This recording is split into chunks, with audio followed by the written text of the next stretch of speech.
What's good, everybody? Happy Wednesday. I'm having a great Wednesday. Clocked out for the week. Got basketball, got the Valspar. Super excited for it. Ready to get cooking with the Valspar tonight. Um, yeah, I've been looking forward to basketball and golf all weekend, quite literally playing golf tomorrow, playing in a tournament at the club on Friday with the boys. It's gonna be a good time had by all. So really looking forward to that. But looking forward to the Valspar making thing. We got everything cooking here. It's a great DFS week. Um, it really is. We got some great just ownership, I think, numbers on a lot of good guys. We're going to get into that, and I'm looking up here. I'm going to pull it up the fan share ownership projections right now, and they're juicy. They're really, really juicy. Um, but just overall thoughts, it's just going to be me tonight.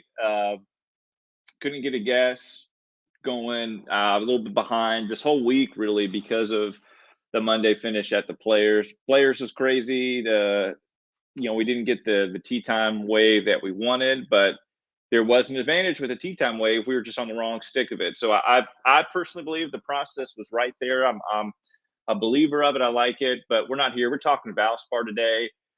Little wind out there, nothing too concerned. I'm not really playing a weather advantage with that. With the Valspar, it's a typical Florida, course that it's Bermuda with a little POA overseat. I think it is this week.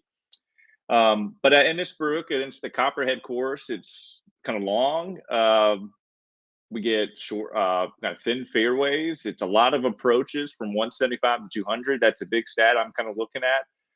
But what I'm going into this week is I'm really wondering how are the field going to consider golfers that played well versus golfers that played well last week or played bad last week. So, and I guess we should preface bad and well are even more subjective this week because if you played in the majority of the win last week and had a bad performance, we can't hold that against them. But there's definitely, because there always is, an advantage or a bias on golfers that played well. Keegan was going to be chalky no matter what. He has great course history here. He just models out well. He's going to be chalky no matter what. But I just still happen to think that there's bias of finishing the top 10 the week before and coming in and playing well. Keegan's carrying a lot of bias, and we'll see that. So I'm just really interested to see how people are going about this week as it relates to golfers who just maybe I should not instead of perform finished well versus finished poorly at the Players. Brooks is a one guy I can't get my head around. He's going almost low, super low ohm. He's in the single digits, and I'll go ahead and pull that up here in a second. But I don't know why. If you liked him at the Players, which I did, why are you getting off him now? I don't really think you should because he shot nine over and 30 miles per hour wind. Not ideal, but yeah, you can't fault him for that. So let's get into it. I'm gonna pull up the ownership and get into a little strategy that I'm doing, and then we'll send you on your way for it's a great weekend in sports. It's a great weekend in sports with the first round of the tournament, a good tournament of Valspar, a good field. I mean, this isn't some shitty field. This is a great field. We got JT, Victor, Hovland, Colin, X, DJ, Louis, Brooks. This is a good field. And let me see if I can shrink it even more. There we go. Show you the ownership. So at the top of the board, as I get closer here, we got JT, and not surprisingly that the ownership is pretty even amongst everybody. Frankly, I'm a little surprised that JT's not more highly owned than Victor.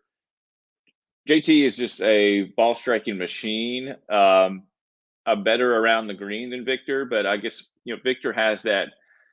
In basketball they call it like spurred ability. Victor has that spurred ability where he can just get hot and just dominate a golf course.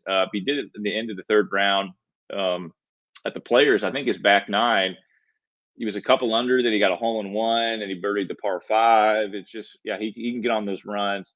Colin, the guy, didn't play well last week, but again, people aren't getting off him as they should have. So I got to drink the beer. This is the after work beer where you don't work Thursday, Friday, so I had to celebrate. And I just walked in the door not too long ago. But anyway, Xander's going to be the play. I wrote him up in the game theory article. He is the play. He reminds me of Cam Smith last week, that he's just sandwiched in between top guys, sandwiched in top guys, and he's being forgotten. Xander should play well here. I think this is his first event, our first time at Copperhead, and it is. So this is his first time playing. But I'm really looking at proximity 175 to 200, because almost 24% of approach shots come from that range. Xander ranks 14th in that category. Tee to green is more important this week than an average tournament, I believe, is what the data suggests. And Xander ranks 8th in the field over the last 24 rounds. A good around the green player. Again, at 10%, he's looking more sexy than he actually is, maybe. And so this is a golf tournament. Again, reminds me of Cam Smith. Cam Smith was kind of forgotten in such a large field. And as we look back, hindsight's always 2020.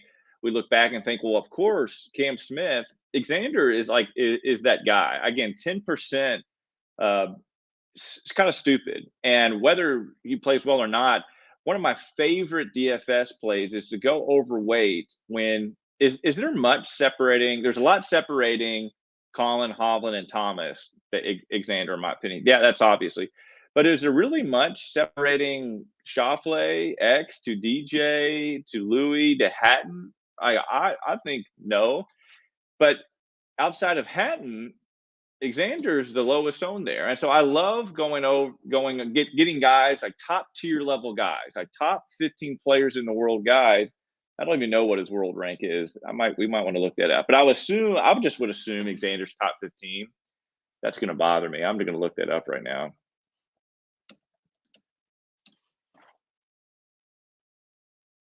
I would assume he's top 50. If I had to guess, world number 9. World number 9. I get the world number 9 at 10% in this field. And one of the cool things is the course suitability ranking. He ranks 7th, and you're getting at 10%. I don't get that. Well, I get it because he gets forgotten. I mean, there's only so much ownership that can go around, but that's the play. I love those type of plays. I love Xander as this play. Love DJ. Tie the course record going into on Sunday at the Players, rounding into form.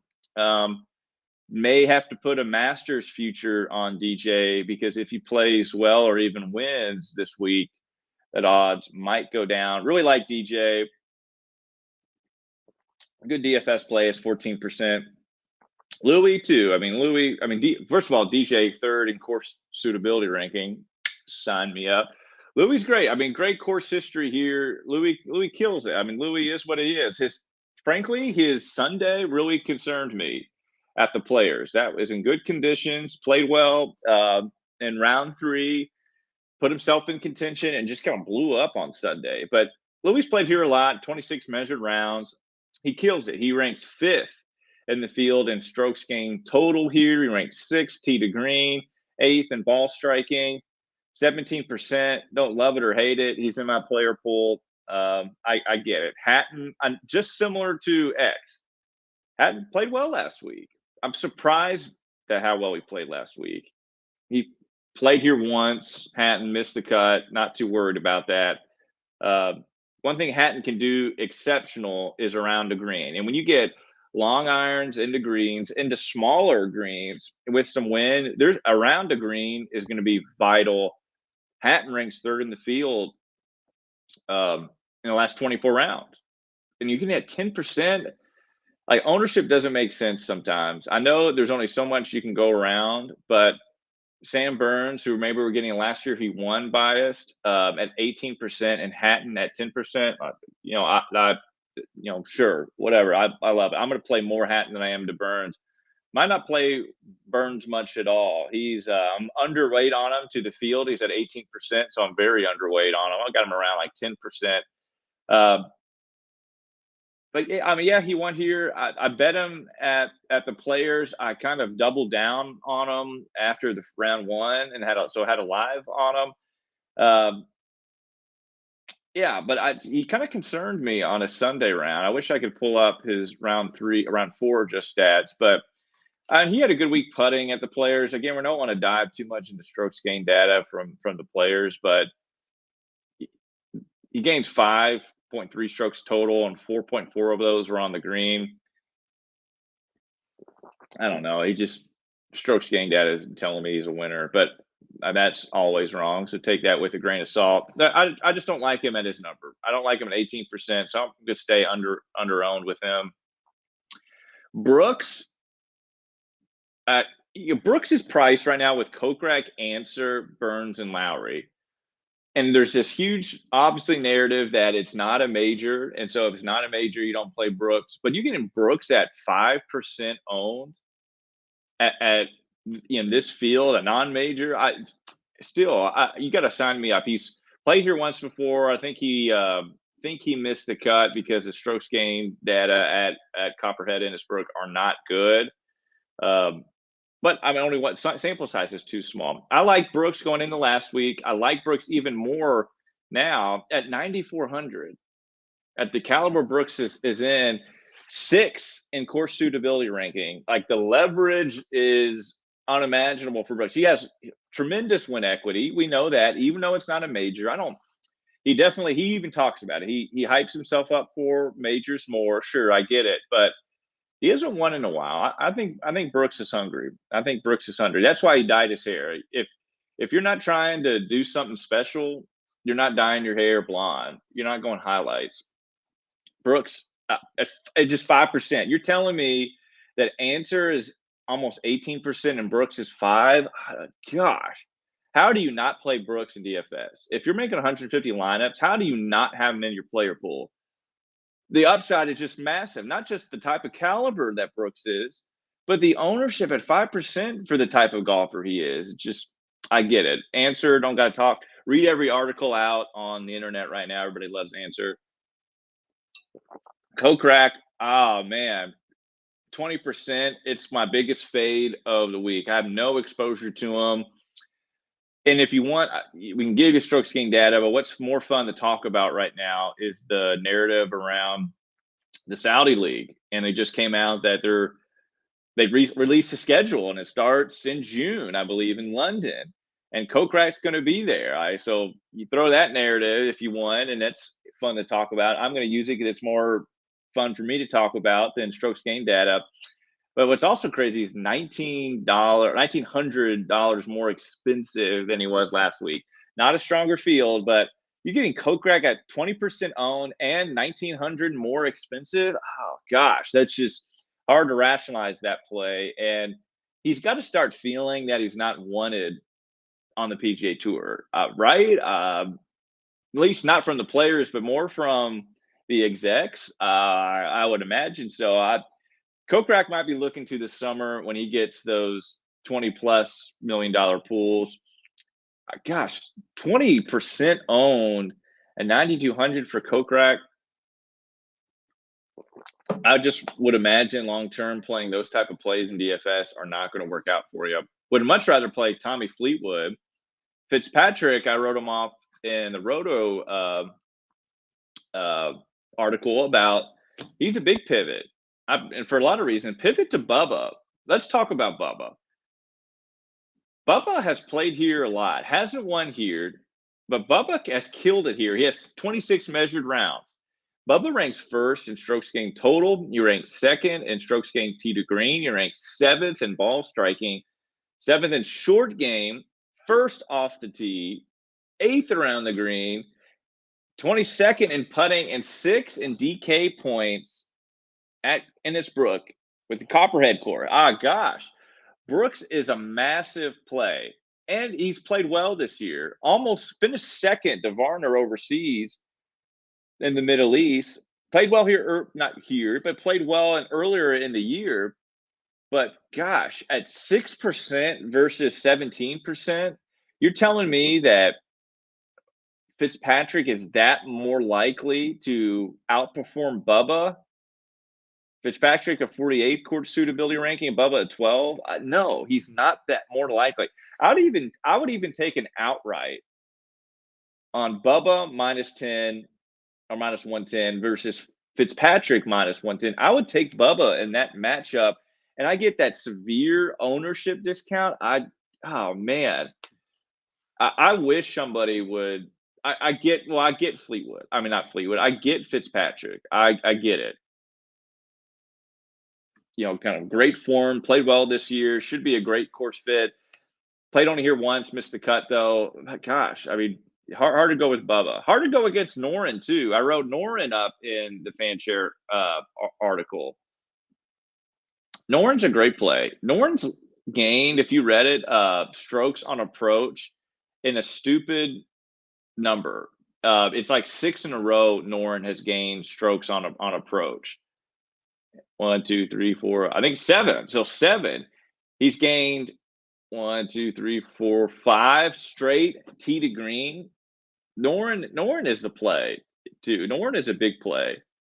He's played here once, did okay. Now because of his one round or one tournament here at Innisbrook Copperhead, he ranks 23rd in the field in strokes gained total and 22nd in DK points.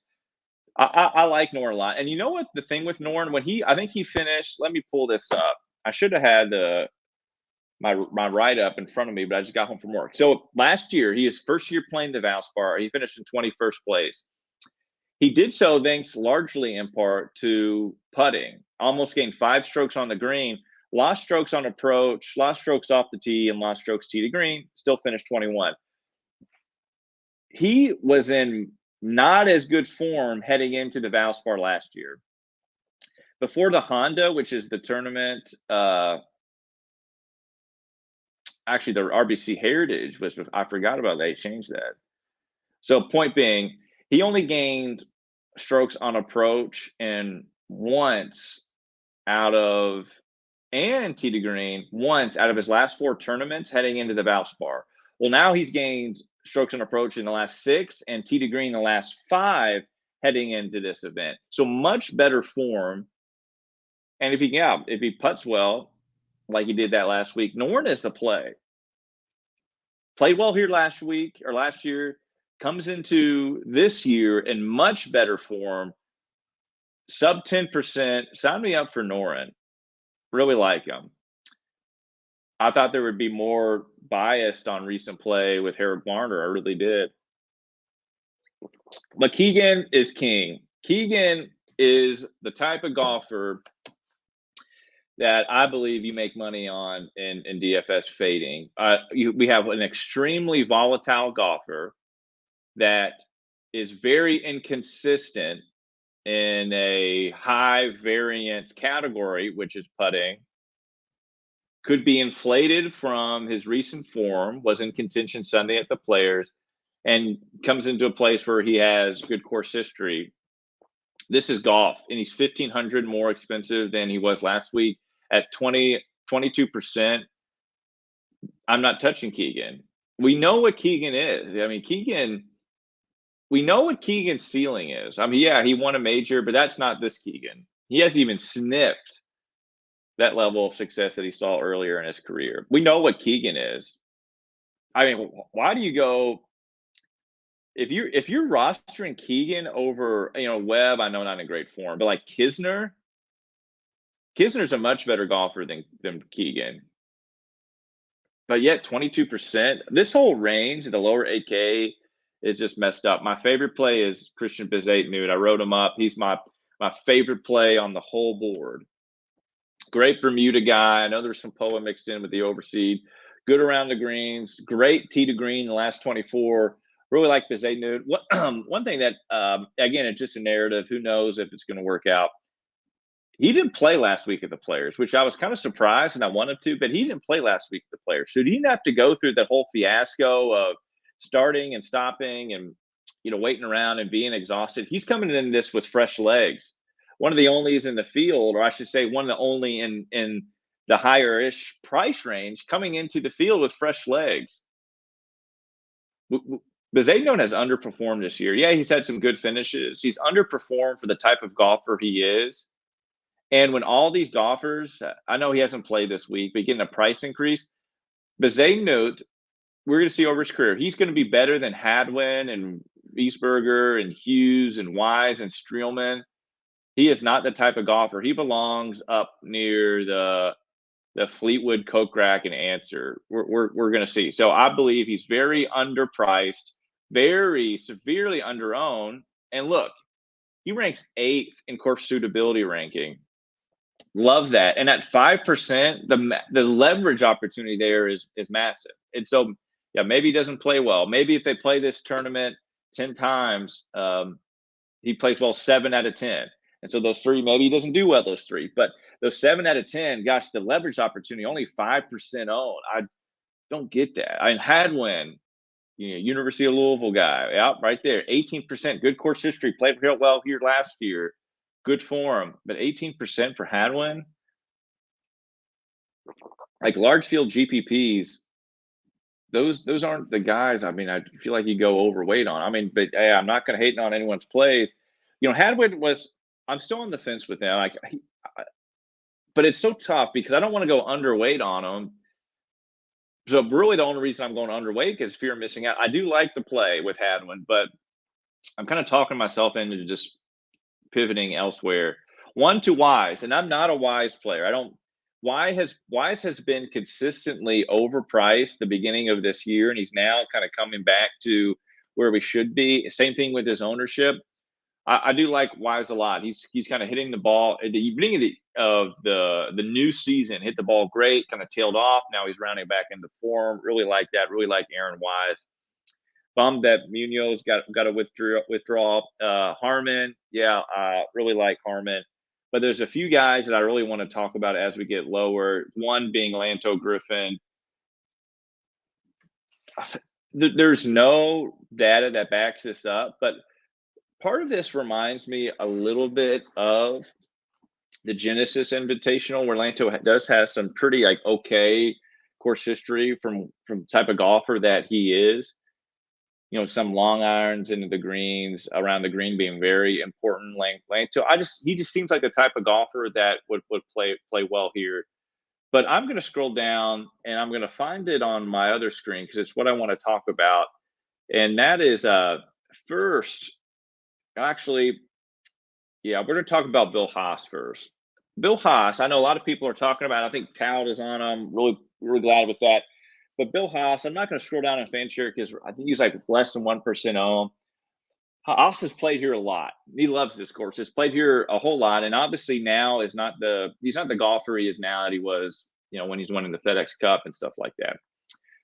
But he's actually in decent form, like top 25 at the Honda, did okay at the secondary event. What was that? Was it Puerto Rico? Yeah, it was Puerto Rico last week. And in decent form. But what you got to love with Billy Haas is at this course, Copperhead at Innisbrook Resort, ranks 10th, strokes gained total, 15th, tee to green, 10th, short game, that's big. 9th on approach, Billy Haas. We get a guy at 6,600 who ranks 9th at approach at this course. Sign me up. So really, really like Bill and Haas. Brandon Wu never played here. We're going to hear his name more. But let me talk about Kurt Kitayama. He came in on tour to start the year with a lot of praise. Everybody was kind of riding him. He's kind of like the poor man's version of Mito. When he started, everybody was all over him. Hasn't worked out as much as people like, but he turned things around big at the Honda. Again, a windy Honda, tough condition. Gained 7.1 on approach. Like, excellent. 7.1 on approach and 5.5 on the green. It's amazing. He didn't win that week. When you gain 7's a lot for approach. When you gain 7 on approach and 5 strokes putting, man, yeah, he finished 3rd, but it usually can kind of get the job done some weeks. Finished okay at Puerto Rico, 28th place. Really like Kurt Kitayama. And I did the mid 6K range at 6,500. Sign me up for that. A name no one's talking about is Jimmy Walker. Jimmy Walker is another play I love in the Sickle range. Has played here before, has had success here. Ranks 27th in tee to green, 27th in ball striking, ranks 9th on approach. Jimmy Walker ranks 9th on approach at this course, 16 in DraftKings point. Like, when are we going to see that? and maybe has found some form. Gained strokes on approach in 2 straight tournaments. At the Honda, gained 1.4. At the Players, gained 1.4. He lost strokes putting and a lot of strokes putting, 5 and over 5 of those last 2 events. So he comes to a place where he has some familiarity, some good feelings toward. Jimmy Walker is going to go 0 owned. I might play a bet on him to top 40. I'm actually going to go do that as soon as I get off if it's available. Jimmy Walker is a great play. Wesley Bryant is sneaky too. Wesley Bryant is really, really sneaky. But the guy I kind of last want to get to if I see him. Oh, and one thing I want to say is Sung No is going to come and return the form before he had to go to military service soon. You know, I was following him a little bit at Puerto Rico, finished 55th. Gosh, when he was playing well, gosh, he was great tee to green. And man, he went to military service, and that's just, gosh, with the South Koreans, that just really messes you up. It really does. Michael Thompson is the last guy I want to talk about in the 6K range. Played well, getting into the Players. What was he, like the 4th alternate, and got into it like the next? He was able to.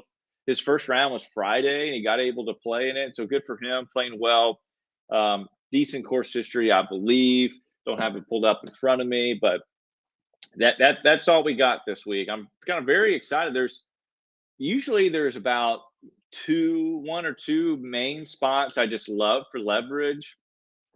And again, it's not definite leverage because we don't know how the tournament, there's so much randomness and variables in golf. So we don't know how it's going to turn out. So the opportunity of leverage exists, and it's just super exciting. And so usually at tournaments like 1 or 2, we get like 4 opportunities this week, and we never feel good about fading some golfers, but this week, like Keegan Kokrak, gosh, it just feels great, like fading them. So I'm excited for this week. I'm excited for March Madness. I'm excited for you all. Hopefully, you guys are cashing tickets, being in the green in DFS. Appreciate you listening. I appreciate the Jers. We'll see you this weekend. Stay in touch. Do something you want to do, and hopefully, you got some peace with you. We'll see you, man. One love.